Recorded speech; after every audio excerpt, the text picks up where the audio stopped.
السلام علیکم ورحمۃ اللہ وبرکاتہ۔ امید کرتا ہوں کہ میرے تمام ناظرین کرام بخیر و عافیت ہوں گے، اور اللہ تعالیٰ سے دعا کرتا ہوں کہ اللہ تعالیٰ ہمارے ناظرین کو اور ہمارے سامعین کو ہمیشہ عافیت و سلامت کے ساتھ رکھیں۔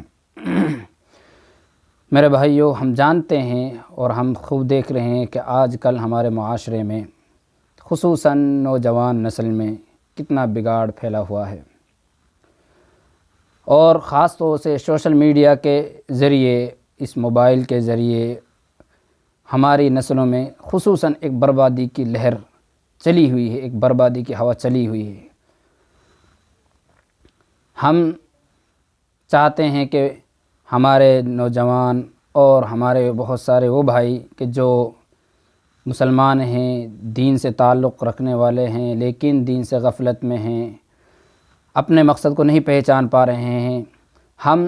ایک اپنا درد آپ کے سامنے رکھنا چاہتے ہیں کہ بھئی ہماری کوشش ہے کہ ہم سے جس طرح بھی ہو سکے گی ہم کوشش کرتے ہیں، ہم جہاں رہتے ہیں اپنے احاطے میں کوشش کرتے ہیں۔ ایک فکر ہر انسان کے بس میں ایک فکر ہوتی ہے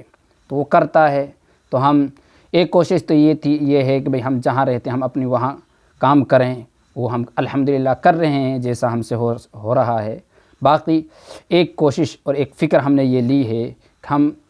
سوشل میڈیا کے دور سے جو آج کل ایک بربادی کا ذریعہ بن رہا ہے، جو اکثر لوگوں کو اکثر عوام کے لیے ایک وقت کی بربادی کا ذریعہ ہے اور گمراہی کا ذریعہ بنا ہوا ہے کہ بہت ساری بری فحش ویڈیوز دیکھ کر کے بدکاریاں پھیل رہی ہے، معاشرے میں برائیاں پھیل رہی ہے، تو ہم نے بھی چاہا کہ ہم کیوں نہ اسی راستے سے، جس راستے سے برائیاں پھیل رہی ہیں اسی راستے سے ہم بھلائیاں آپ تک پہنچائیں۔ اس کے لیے میرے بھائیوں، ہم نے شروعات کی ہے کہ آپ حضرات تک ہم دینی تعلیم سے متعلق، اسلامی معلومات سے متعلق کچھ پروگرام، کچھ باتیں آپ کے سامنے پیش کرتے رہیں۔ اس کے لیے ہم نے ایک سب سے جو اہم اور مقدس کتاب ہے یعنی قرآن کریم، اس کو ہم نے اپنے سامنے رکھا ہے، اس لیے کہ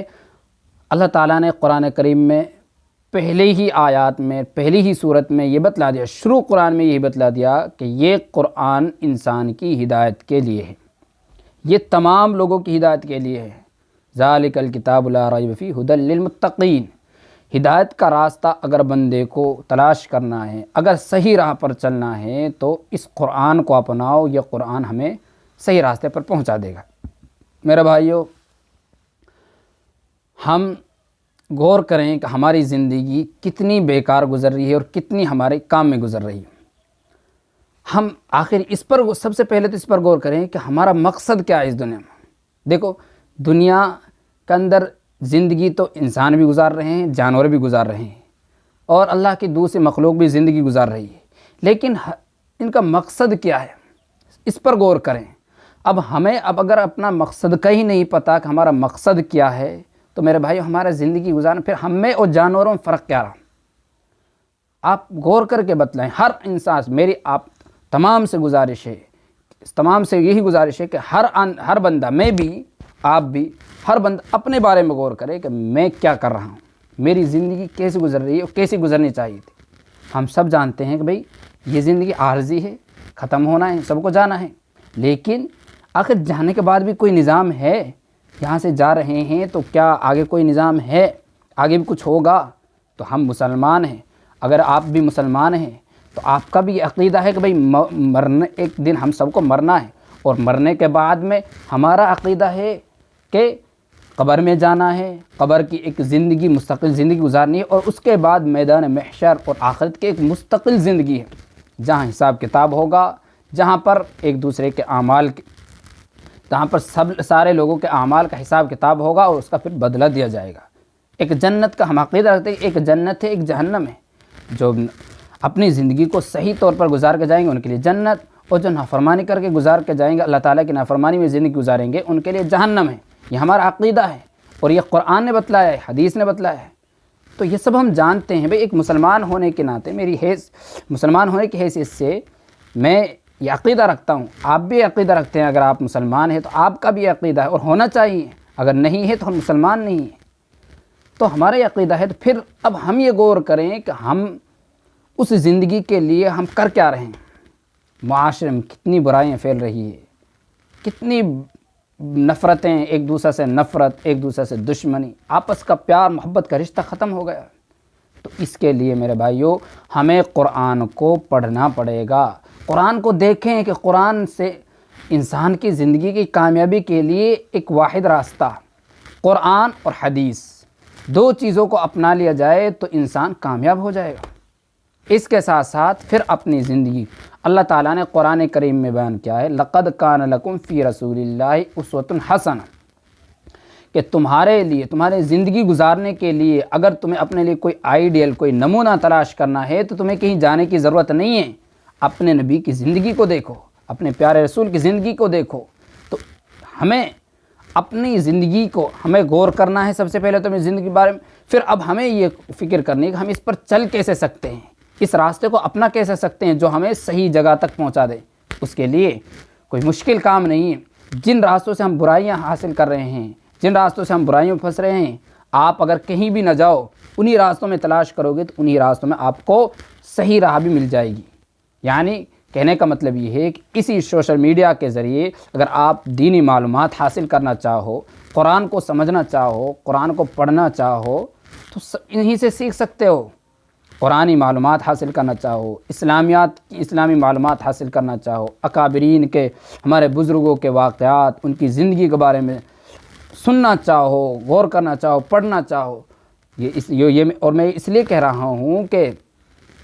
اس آج کل سستی اور غفلت اتنی چھا گئی ہے ہمارے اندر کہ کتابوں کو دیکھنا، کتابوں کا مطالعہ کرنا، ان کو پڑھنا، تاریخ پر غور کرنا، یہ سب ہم سے چھوٹ گیا ہے۔ اور کسی بھی قوم کی ہلاکت اور بربادی کے لیے اگر کسی قوم کی ہلاکت کا مقصد ہو، اس کو اس کے اصل مشن سے ہٹانا ہو، تو اس کے لیے یہ ہمیشہ یہ قاعدہ و قانون رہا ہے کہ اس کو اس کی تعلیم سے ہٹا دو، وہ قوم اپنے راستے سے خود بخود بھٹک جائے گی۔ اسی لیے آج ہماری قوم بھٹکی ہوئی ہے، اس لیے وہ اپنے راستے سے ہٹی ہوئی ہے۔ تو میرے بھائیوں، ہمیں اگر اپنی زندگی کو صحیح راستے پر لانا ہے تو اس کے لیے صرف ایک کام کرنا ہوگا، ایک قرآن کو سمجھنا ہوگا۔ تو اس کے لیے میرے بھائیوں ہم نے قرآن کی شروعات کرنے جا رہے ہیں، اور ہم یہ نہیں کہ ہم کو بہت بڑی تفسیر کر رہے ہیں، ہم صرف اور صرف سادہ الفاظ میں، عام زبان میں قرآن کا مطلب بتلائیں گے کہ قرآن ہمیں کیا، اتنا ہی ہم جاننا چاہتے ہیں اور اتنا ہی ہم آپ تک پہنچانا چاہتے ہیں۔ ہم قرآن کا ایک پیغام پہنچانا چاہتے ہیں میرے بھائیوں، اللہ ہم سے کیا کہہ رہا ہے، یہی ہمیں سننا چاہیے۔ ہم مسلمان ہیں، ہماری ذمہ داری ہے، تو یہی ہمیں سننی ہے۔ تو میرے بھائیوں، ہم انشاءاللہ اب اس کے بعد سے قرآن کا روزانہ ایک سبق آپ کے سامنے پیش کریں گے۔ آپ حضرات سے گزارش ہے کہ آپ اس کو سنیں، اس پر عمل کی کوشش کریں اور اس کو سمجھیں کہ میرے اللہ مجھ سے کیا کہہ رہا ہے، میرے پیارے نبی مجھے کیا بتلا رہا ہے، میرے اللہ نے میرے نبی کو کیوں بھیجا تھا، میرے نبی نے یہ ساری تکلیفیں کیوں برداشت کی۔ اللہ کے نبی علیہ السلام کی زندگی سے متعلق، اللہ کے نبی کی سیرت سے متعلق بھی ہم آپ کے سامنے بہت ساری معلومات رکھیں گے۔ ہم بس اسی مقصد سے ہمارا آنا ہوا ہے، ہم اسی مقصد سے کہ ہر آدمی، ہم اتنے بڑے انسان نہیں ہیں کہ ہم ایک بڑے پروگرام میں جا کر، بڑے جلسوں میں جا کر کے ہم آپ کے سامنے کچھ رکھ سکیں، اور کوئی بھی نہیں رکھ پاتا۔ ایک پروگرام ہوتا ہے، ایک بڑا جلسہ ہوتا ہے، اس میں سینکڑوں علماء بلائے جاتے ہیں، تو ہر عالم اپنی پوری بات نہیں رکھ سکتا ہے اور سارے عوام کے سامنے اپنی بات نہیں رکھ سکتا ہے۔ لیکن سوشل میڈیا یہ ایک ایسا راستہ ہے کہ جس کے ذریعے ہر آدمی اپنی پوری بات کو کھل کر کے اور تمام لوگوں کے سامنے رکھ سکتا ہے۔ اسی لیے ایک چھوٹی سی فکر ہم نے لی ہے، اللہ سے دعا ہے، آپ حضرات سے گزارش ہے کہ اللہ دعا کریں آپ بھی ہمارے لیے، اللہ تعالی ہمیں اس مقصد میں کامیابی عطا فرمائیں، اور آپ حضرات سے گزارش ہے کہ آپ حضرات ہمارے ساتھ مستقل وابستہ رہیں۔ اس میں ہماری حوصلہ افزائی ہوگی، ہماری فکر میں ایک طرح سے اور حوصلہ افزائی ہوگی، اور ہماری فکر میں کامیابی ملے گی ہمیں۔ تو آپ حضرات سے گزارش یہی ہے کہ آپ حضرات ہمارے ساتھ زیادہ سے زیادہ تعداد میں آپ ہمارے ساتھ جڑے اور ہمارے اس پیغام کو عام کریں، عام لوگوں تک پہنچائیں۔ اللہ تعالی عمل کی توفیق نصیب فرمائے۔